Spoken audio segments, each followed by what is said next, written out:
जय जय रघुवीर समर्थ. समर्थ म्हणतात की सर्वांशी प्रेमाने वागा, सर्वांशी प्रेमाने बोला, कारण हा जन्म पुन्हा येत नाही असं समर्थ आपल्याला ते सांगतात. म्हणून समर्थ म्हणतात की आयुष्यामध्ये कधी कुठली वेळ येईल, कधी कुठला प्रसंग येईल हे आपण सांगू शकत नाही असं समर्थ आपल्याला ते सांगतात.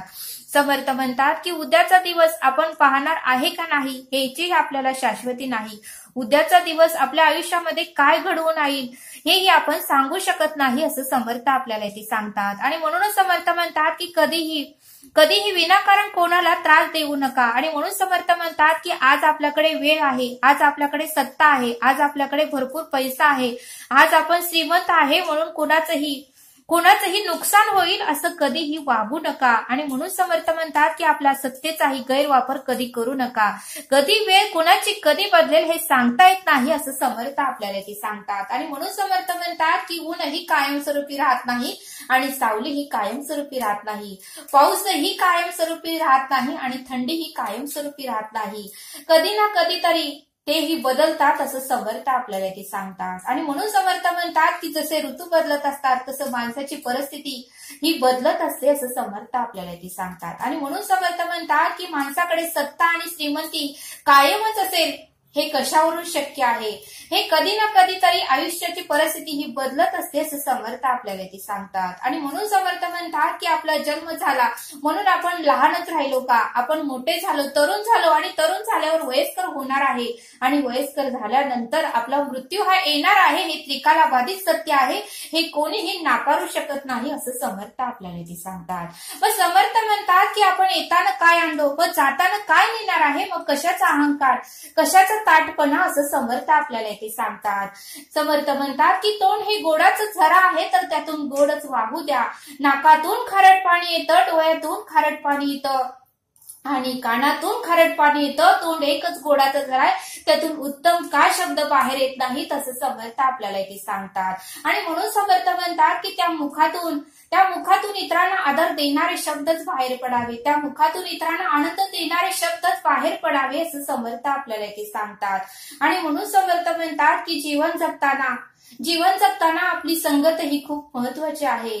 आपले वय व पैसा याच्यावर कधीही गर्व करू नका, आपले वय व पैसा याच्यावर कधीही गर्व करू नका, कारण ज्या गोष्टी मोजल्या जातात त्या नक्कीच संपत असतात, कारण ज्या गोष्टी ह्या मोजल्या जातात त्या नक्कीच संपत असतात असं समर्थ आपल्याला ते सांगतात. आणि म्हणून समर्थ म्हणतात की जीवनामध्ये मृत्यू हे कटू सत्य आहे, त्याला कोणीही नाकारू शकत नाही. आणि म्हणून समर्थ म्हणतात की आपला मृत्यू झाल्यानंतर पत्नी ही दरवाजापर्यंतच असते, आपला मृत्यू झाल्यानंतर पत्नी दरवाजापर्यंत असते तर समाज हा स्मशानभूमीपर्यंतच असते. पुत्र हा अग्नी देण्यापर्यंतच असतो तर आपले कर्म मात्र शेवटपर्यंत आणि मृत्यूनंतरही आपल्या बरोबर असतात. आणि म्हणूनच समर्थ म्हणतात की आपले कर्म हे उत्तमाचे आपल्याला करता आले पाहिजेत असं समर्थ आपल्याला ते सांगतात. आणि म्हणून समर्थ म्हणतात की जिच्या उदरात आपण जन्म घेतो ती माता असते, जिच्या उदरामध्ये आपण जन्म घेतो ती माता असते. आणि जिच्या उदरात आपला अस्त होतो ती माती असते, जिच्या उदरात आपला जन्म होतो ती माता असते आणि जिच्या उदरात आपली अस्त होते ती माती असते. आणि मधलं जे आयुष्य असतं त्याला जीवन म्हणतात, मधलं जे आयुष्य असतं ते उत्तमाची कर्म करण्यासाठी असतं असं समर्थ आपल्याला ते सांगतात. आणि म्हणून समर्थ म्हणतात की अहंकार तर कशाचा, अभिमान तर कशाचा आणि गर्व तर कशाचा. म्हणून समर्थ म्हणतात की जन्म सुद्धा आपल्याला दुसऱ्यानेच दिला, आपलं नाव सुद्धा दुसऱ्यानेच ठेवलं, आपल्याला शिक्षण ही दुसऱ्यानेच दिलं, आपल्याला इज्जत ही दुसऱ्यानेच दिली, पहिली आणि शेवटची आंघोळ ही दुसऱ्यांनीच घातली आणि मृत्यूनंतर संपत्ती ही दुसऱ्यांनीच वाटून घेतली. मशानभूमीत दुसरेच घेऊन जातात, मशानभूमी सुद्धा दुसरेच घेऊन जातात. मग समर्थ म्हणतात की गर्व कशासाठी करता असं समर्थ आपल्याला ते सांगतात. आपलं आयुष्य, आपला जसं जन्म झाला तसं दुसरे जणच आपल्यासाठी सर्व काही करतात, मग आपण गर्व कशासाठी करायचा असं समर्थ आपल्याला ते सांगतात. आणि म्हणून समर्थ म्हणतात की सर्वांशी प्रेमाने वागा, सर्वांशी प्रेमाने बोला, कारण हा जन्म परत मिळत नाही असं समर्थ आपल्याला ते सांगतात. आणि म्हणून समर्थ म्हणतात की दुःख इतकं नशीबवान आहे की ज्याला प्राप्त करून लोक आपल्या माणसांना आठवतात, कारण दुःख आहे म्हणूनच लोकांना आपली माणसं आठवतात आणि म्हणूनच लोक उत्तमाची वागतात असं समर्थ आपल्याला ते सांगतात. आणि समर्थ म्हणतात की धन इतकं दुर्दैवी आहे, धन संपत्ती इतकी दुर्दैवी आहे की ज्याला धन आणि संपत्ती भरपूर मिळाली असते ते लोक मात्र नेहमी आपल्या लोकांना विसरतात, नेहमी आपल्या नातेवाईकांना विसरतात. आणि म्हणून समर्थ म्हणतात की दुःख हे नशीबवान आहे तर धन हे दुर्दैवी आहे असं समर्थ आपल्याला ते सांगतात. समर्थ म्हणतात की माणसाच्या शरीरात 70% पाणी आहे, पण कुठे तर जखम झाली की रक्तच येते. समर्थ म्हणतात की माणसाच्या शरीरात 70% पाणी आहे, पण जखम झाली की रक्तच बाहेर येते, पाणी कधी बाहेर आलेलं नाही. आणि म्हणून समर्थ म्हणतात की माणसाचे हृदय रक्ताने बनलेले असून हृदय दुखवले की डोळ्यातून पाणी येते. माणसाचे हृदय ही रक्तानेच बनलेले आहे, पण हृदय दुखवल्यावर मात्र डोळ्यातून रक्त येत नाही, पाणी येते असं समर्थ आपल्याला ते सांगतात. आणि म्हणून समर्थ म्हणतात की लाख मोलाचा आपल्याला देह मिळाला आहे, तर या देहाचं आपल्याला सार्थक करता आलं पाहिजे आणि या देहाचं आपल्याला उत्तम करता आलं पाहिजे असं समर्थांनी आपल्याला इथे सांगितलं. समर्थ आपल्याला एक बोध सांगतात. समर्थ म्हणतात की एका गावामध्ये असंच एक गरीब कुटुंब राहत होतं, पण अचानक मात्र पावसाळ्याचे दिवस होते आणि त्या गावात मात्र अचानक रात्री एवढा पाऊस झाला की त्या गावामध्ये पूर आला आणि त्या गावातले बरेच लोकांची घरं वाहून गेली आणि बरेच लोकही वाहून गेले.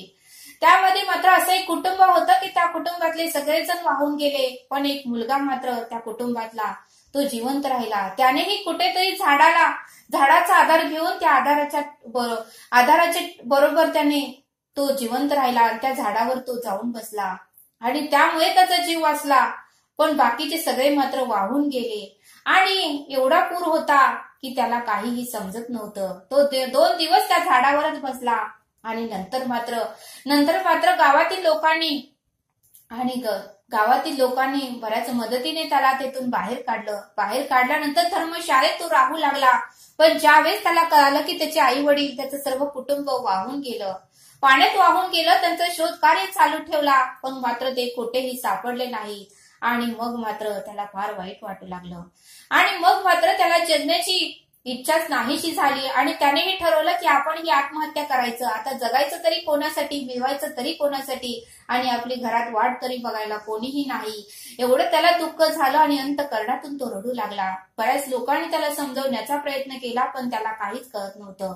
मग एक दिवशी मात्र त्या धर्मशाळेमध्ये एक साधू आले होते. तो असाच आत्महत्या करायला निघाला होता. त्यावेळेस साधू महाराज म्हणाले, अरे बाळा हा जन्म पुन्हा मिळत नाही. तू वाचलायस याचा अर्थ तुझं अजून आयुष्य आहे म्हणून तू वाचला आहेस. तुझ्या घरातल्या लोकांचं आयुष्य तेवढंच होतं आणि म्हणून ते वाहून गेले. तरीही तू घाबरू नकोस. तू इतरांसाठी जग, तू तुझ्यासाठी जग. हे लाख मुलाचं आयुष्य आहे असं आत्महत्या करून घेऊ नकोस. तुला परत 84 योनीत जावं लागतं आणि परत जन्माला यावं लागतं.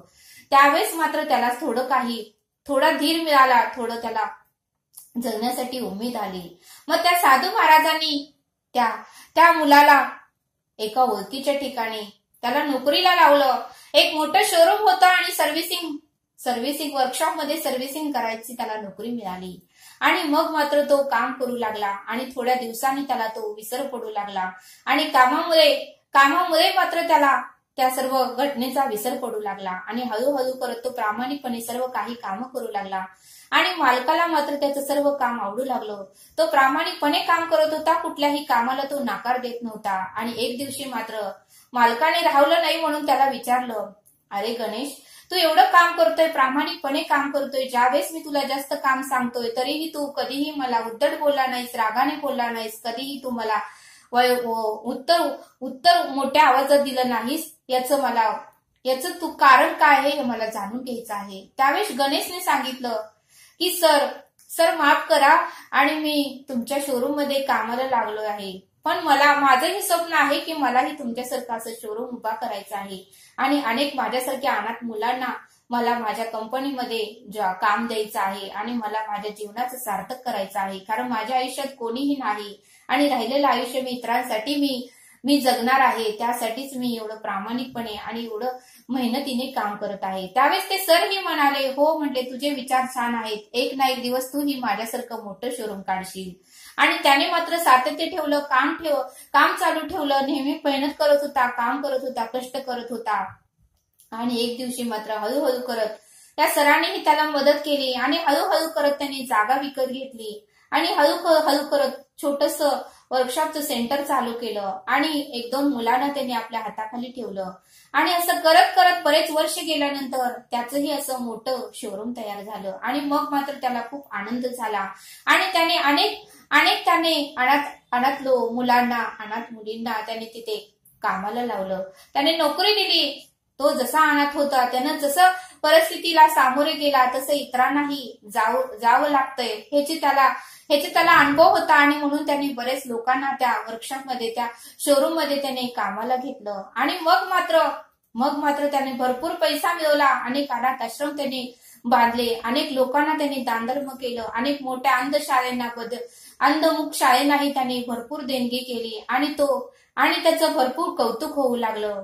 मग असंच एके दिवशी मात्र खूप तो आनंदित होता आणि मग मात्र तो एका गणपतीच्या मंदिरात देवाचं दर्शन घेण्यासाठी गेला. आणि गेल्यानंतर मात्र तेथे साधू महाराज, ज्या साधू महाराजांनी त्याला ओळखीने जॉबला कामाला लावलं होतं, ते साधू महाराज भेटले. त्यावेळेस साधू महाराजांना गणेशनं पाहिलं. त्यावेळेस गणेशला आनंद झाला आणि साधू महाराजांनी विचारलं, कसा आहे गणेश, बरा आहेस का, तुझी नोकरी कशी आहे. त्यावेळेस गणेशने साधू महाराजांचे पाया पडले आणि गणेश सर्व काही सांगू लागला की हे महाराज, तुमच्यामुळे उत्तमाचं झालं, तुम्ही उत्तमाचा मार्ग दाखवला. मी त्या दिवशी आत्महत्या करायला निघालो होतो, पण तुम्ही मात्र मला उत्तमाचा सल्ला दिला नसता तर मी आज इथपर्यंत आलो नसतो. त्यावेळेस गणेशनं सर्व काही त्याच्या आयुष्यामध्ये घडामोडी घडलेल्या सांगितल्या. त्यावेळेस साधू महाराजांनी आनंद झाला आणि त्यावेळेस साधू महाराज म्हणाले, बघ म्हणले, परमेश्वराची लीला आगाध आहे. परमेश्वर जे योजतो ते आपल्याला कळत नाही. परमेश्वराने जनकल्याणासाठी आणि लोकांच्या हितासाठीच तुला जिवंत ठेवलं होतं. त्या पुराच्या रात्री, त्या भयानक रात्री सर्व काही, तुझं घर वाहून गेलं, तुझे घरातले कुटुंब, आई वडील, भाऊ बहीण सगळे वाहून गेले, पण तू मात्र जिवंत राहिलास. तुला हे कार्य उत्तमाचं करण्यासाठीच परब्रह्माने, परमेश्वराने जिवंत ठेवलं होतं. तुला परमेश्वराची लीला आता समजली असेल. त्यावेळेस गणेशने डोळ्यात अश्रू काढले आणि तो म्हणाला, हो म्हणाला, मला आता परमेश्वराची लीला कळाली आहे. परमेश्वराने हे सर्व उत्तमाचं करण्यासाठीच असं सर्व काही घडवून आणलं, असं त्या साधू महाराजांना गणेश म्हणाला. आणि गणेश एक उत्तम उद्योगपतीही झाला आणि उत्तमाचा नागरिकही झाला आणि त्याने सर्व लोकांना मदत करून उत्तमाचे आशीर्वादही घेतले आणि तो तिथून निघून गेला. बघा म्हटले समर्थ, या बोधातून आपल्याला हेच पाहायला मिळतं की आपलं जीवन आहे तोपर्यंत आपल्याला सार्थकी लावता आलं पाहिजे, सर्वांशी प्रेमाने वागता आलं पाहिजे, प्रेमाने बोलता आलं पाहिजे आणि सर्वांची मदत ही आपल्याला करता आली पाहिजे आणि ह्या जन्माचं आपल्याला सार्थकी लावता आलं पाहिजे, असं समर्थांनी आपल्याला या बोधातून समजावून सांगितलं. तरी आता आपण येथेच थांबू. धन्यवाद. जय सद्गुरू.